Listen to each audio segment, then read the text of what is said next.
Hey guys, Jengar here. Welcome to the 26th episode of Sub's Choice, the series where you decide what I fly out by leaving me your requested planes in the comments below.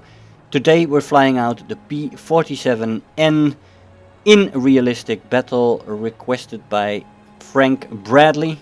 Let's see how it performs and I'll see you in the match. Hey guys, so here we are in the match. I have two matches for you today in which we will show what this plane can do, but also what this plane cannot do. The plane is of course a Thunderbolt, which doesn't have the best maneuverability, but it compensates it by being an excellent boom and zoomer. The plane performs very well on high altitude. The only problem with the plane is in that respect that it has some trouble getting there to altitude. You do get an air spawn and that compensates compared to a lot of planes, but there's still loads of planes out there that can outclimb you even from the airfield, and thus you do need to side climb in this plane to get it to the place where it can perform very well. It doesn't perform on lower altitudes, it also doesn't perform on lower speeds, so you want some energy either in the form of speed or altitude to make this plane work. Once you do side climb to about 6,000 to 7,000 meters and you put the plane in a straight line and let it accelerate, you have a beast on your hand. It does perform very well out there. This plane has specialized wings compared to the other jugs, and it has slightly better roll rate. It is a little bit more maneuverable, especially at high speeds. Not at low speeds like this, then it's a bathtub. But still, and when it's fast, you can even very shortly maneuver with enemy planes, but it's very dangerous because you lose your speed, you start to become more sluggish, and then the other plane gets the advantage. So you got to be really careful that you do not lose your speed advantage compared to the other plane. This is vital in the P-47. All in all, a great plane, which is really enjoyable to fly, good acceleration, good energy retention. Fantastic in a dive. Top speed in a dive is brilliant. It has a lot to talk for it, but like I said, the climb rate sucks monkey balls and you really need that climb rate. Thank God it has an air spawn, but otherwise it would be horrific. With side climbing though and the air spawn, you'll be fine. The other thing that is not great at the moment is the 50 cals. I mean, they are not bad, they are still lethal, very much lethal at short distances. I would say within 500 meters. They're still alright, but you still get a lot more hits compared to cannon rounds like 20mm or 30mm. Although 30 and 37mm also tend to spark right now. What you also get a lot in this plane, especially with these tracer belts, is fires. And it works in this case, but you also know probably that fires since patch 1.59 are more regular, but they also go out quicker.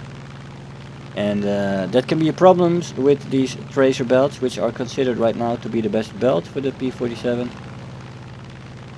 Because it creates a lot of fires and they also go out a lot. So,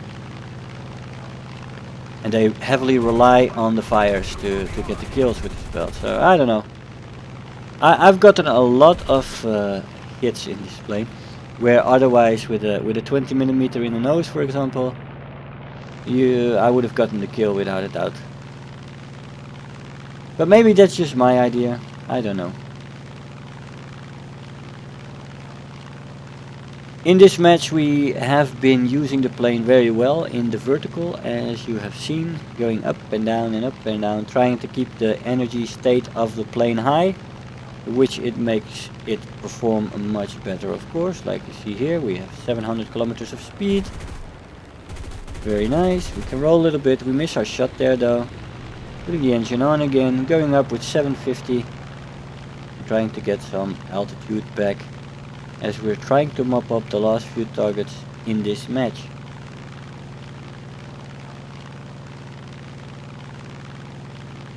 Here we go. Roll around. We're still holding 350. Let's see what this LA-7 wants to do. We are in the altitude range where the LA-7 is superior to our plane.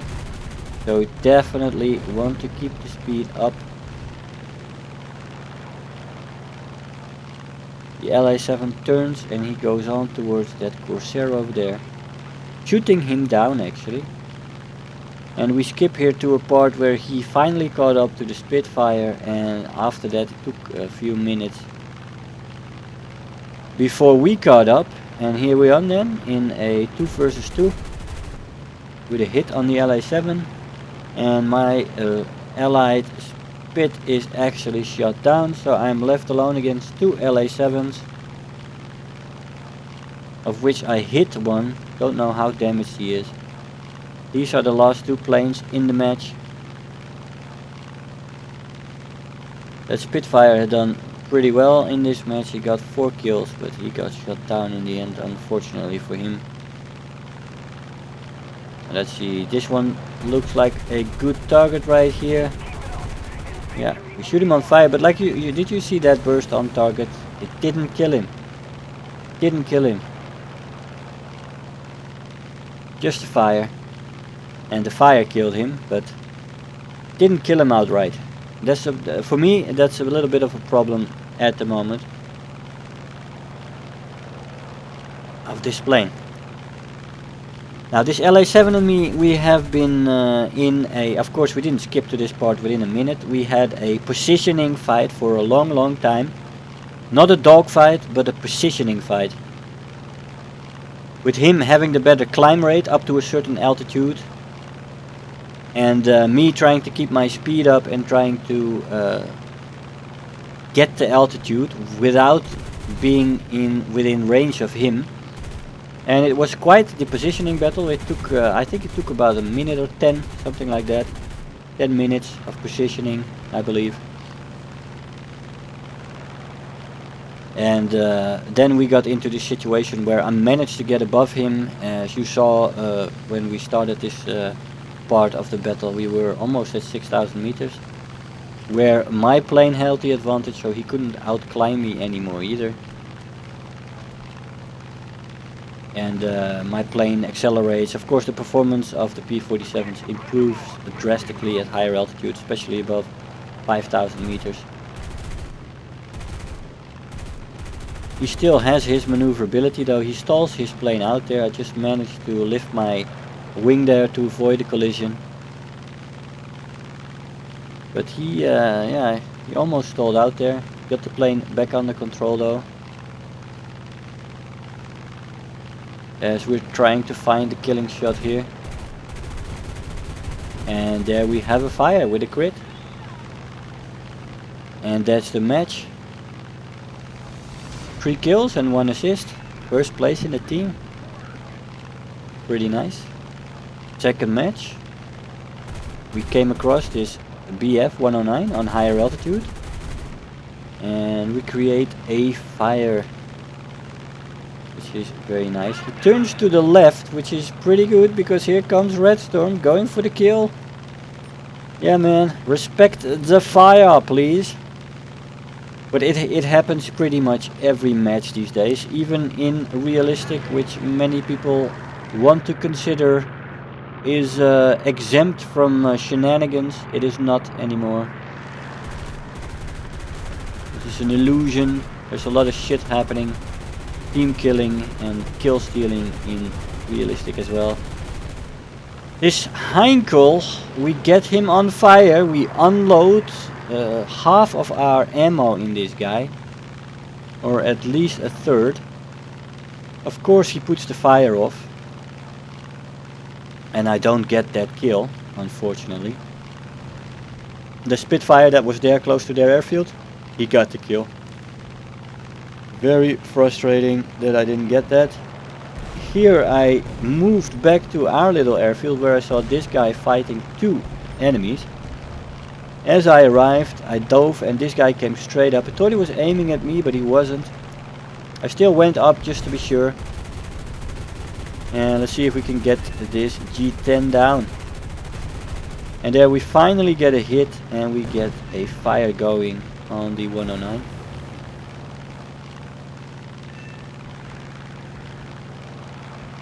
And there's an ally in the neighborhood, but he does go down and we do get the kill. We skip again a little bit forward as most people were removed from us a little bit, and we find the enemies close to an airfield here.